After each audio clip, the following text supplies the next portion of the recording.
एक खूबसूरत गांव में अहमद नाम का एक अच्छा बच्चा रहता था।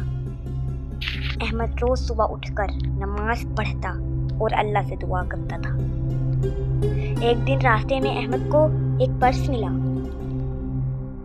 अहमद सोचने लगा कि अब मैं क्या करूं। उसने कहा, मुझे हमेशा सच बोलना और ईमानदार रहना चाहिए। मैं ये पर्स मस्जिद के इमाम साहिब को दे देता हूँ।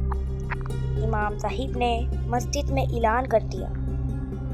थोड़ी देर बाद एक बूढ़े बाबा परेशान आ गए। ये पर्स उन्हीं का था। वो बहुत खुश हो गए। बाबा ने अहमद को दिल से दुआएं दी। अहमद का दिल खुशी से भर आया। उसने अल्लाह का शुक्र अदा किया।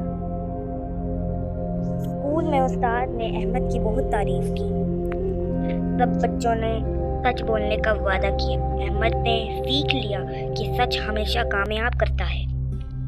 अल्लाह सच बोलने वालों को बहुत पसंद करता है। हमें भी हमेशा सच बोलना चाहिए। यही कामयाबी और खुशी का रास्ता है। या अल्लाह हमें सच्चा और नेक बना दे, आमीन। ये थी आज की सबक आमोज कहानी।